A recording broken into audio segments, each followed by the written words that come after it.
Hello friends, welcome back to Kumar 30। मैं हूं सरोज और आप सारे दोस्त को एक न्यू वीडियो में स्वागत है।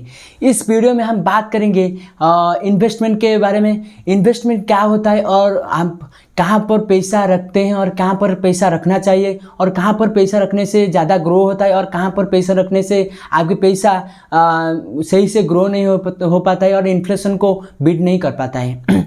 सो इस न्यू वीडियो में हम बात करेंगे थोड़ा सा एक छोटा सा एग्जाम्पल लेके, और एक एग्जाम्पल से आप समझ सकते हैं इन्वेस्टमेंट के बारे में। सो चलते हैं इस वीडियो में, स्टार्ट करते हैं।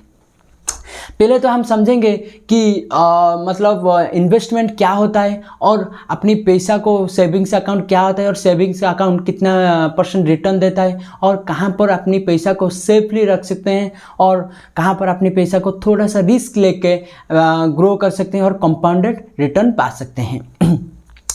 इस वीडियो में हम बात करेंगे पहले सेविंग्स अकाउंट और इन्वेस्टमेंट के बारे में। पहला बात करेंगे इन्वेस्टमेंट क्या होता है। इन्वेस्टमेंट यानी कि आप अपनी पैसा को मतलब कहाँ पर संचित करते हैं, यानी कहाँ पर रखते हैं, जैसे कि अपने पैसा को ग्रो होता है उसको हम इन्वेस्टमेंट कहते हैं। और सेविंग्स अकाउंट क्या होता है। सेविंग्स अकाउंट ये होता है कि आप अपनी पैसा को कहीं बैंक में सेफली रखते हैं और वो बैंक आपको रिटर्न्स देता है। पहले बात करेंगे कि सेविंग्स अकाउंट कितने प्रकार का होता है। सेविंग्स अकाउंट तो बहुत प्रकार के होता है। मैं थोड़ा सा एग्जांपल लेके बात करूंगा। मैं बात करूंगा सेविंग्स अकाउंट में पहले तो SBI यानी कि स्टेट बैंक ऑफ इंडिया, उसके बाद होता है Axis Bank, Federal Bank, PNB यानी कि Punjab National Bank, Punjab and Sindh Bank, उसके बाद होता है कोटक बैंक। बहुत सारे बैंक्स होता है। इस बैंक में पहले मैं तो मेरा पर्सनली सेविंग्स अकाउंट होता है स्टेट बैंक ऑफ इंडिया यानी कि SBI। वो बैंक मेरे को 5 to 6% रिटर्न देता है, यानी कि एनुअली, मंथली नहीं, एनुअली 5 to 6% रिटर्न्स देता है। यानी कि मैं जब फॉर एग्जांपल मैं मेरे अकाउंट में 1 लाख रुपया रखूँगा, यानी कि 6% के रिटर्न लेते हैं, तो मेरे को वो 1 साल के बाद 1 लाख में 6,000 यानी कि 1,06,000 टोटली मेरा अकाउंट में ग्रो होकर रहेगा।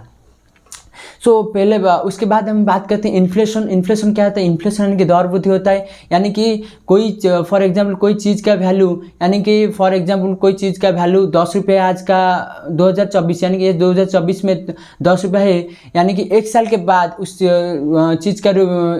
चीज़ का वैल्यू 10 से बढ़ कर के 100% 12 to 13 रुपया हो गया होगा, क्योंकि इन्फ्लेशन बढ़ रहा है। हमारे मतलब पीपुल के मतलब जनसंख्या जितना बढ़ रहा है उसी तरह इन्फ्लेशन भी बढ़ रहा है।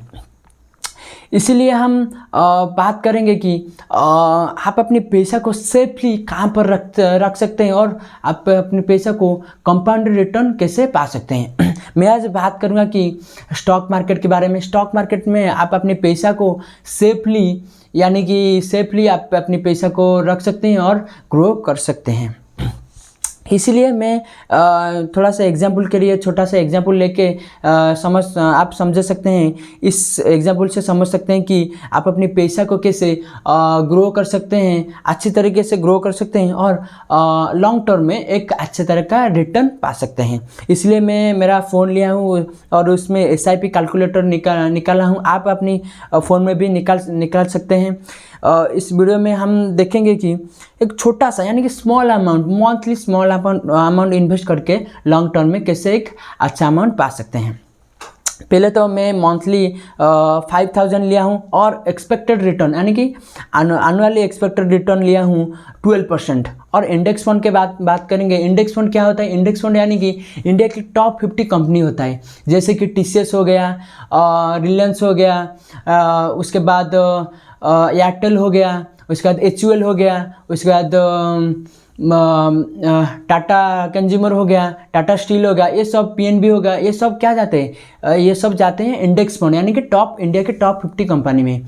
और ये इंडेक्स फंड आपका बहुत सेफ होता है।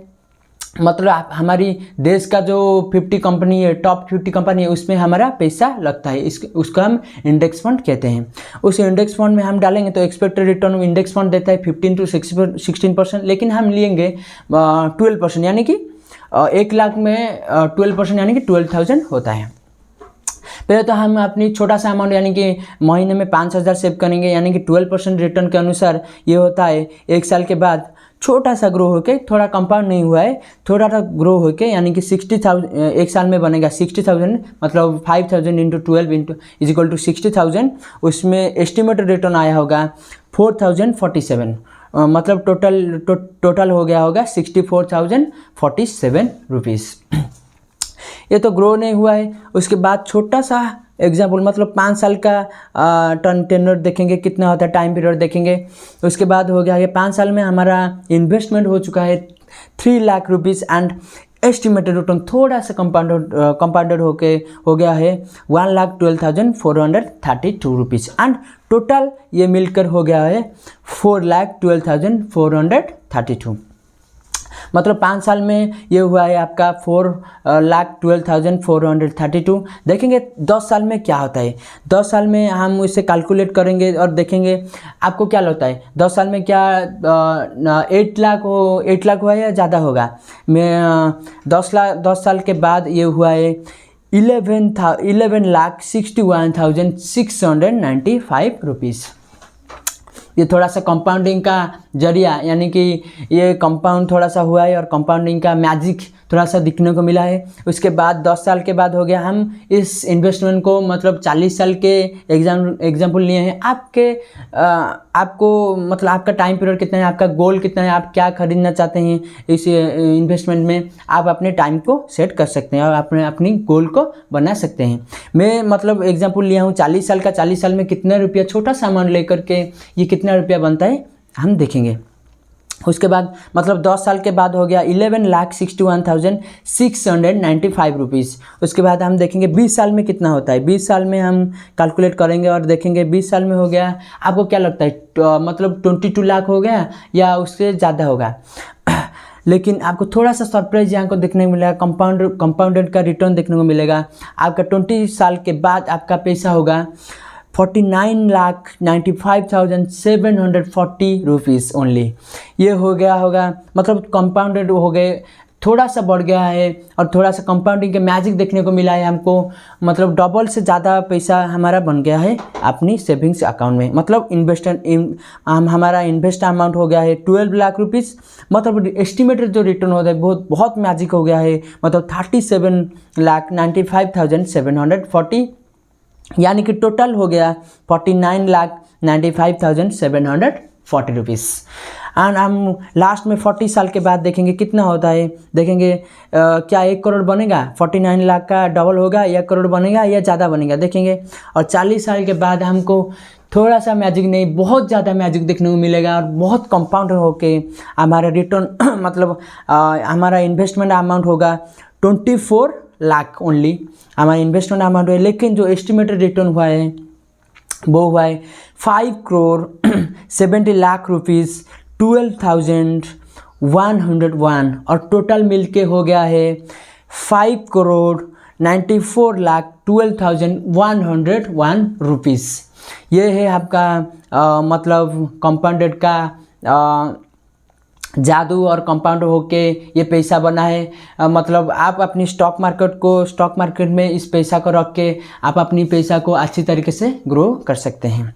और बातें किया जाए तो सेविंग्स अकाउंट में आपको 5 to 6% रिटर्न देता है, जो कि वो कभी भी इन्फ्लेशन को बीट नहीं करता है। और इन्फ्लेशन को बीट नहीं करता है तो हमारा पैसा भी ग्रो नहीं करता है।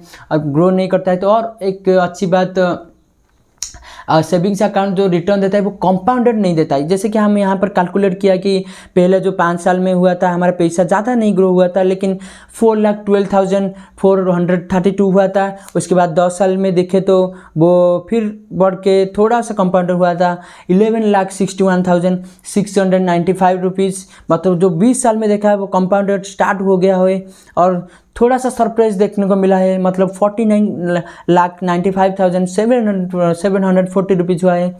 लेकिन जो 40 साल के बाद हमने देखे ज़्यादा कंपाउंडेड होके वो हो गया है 5,94,12,101, यानी कि 101 रुपीज़ हो गया है। इसीलिए तो मैं बोलता है आप अपनी पैसा को सेफली इन्वेस्ट कीजिए।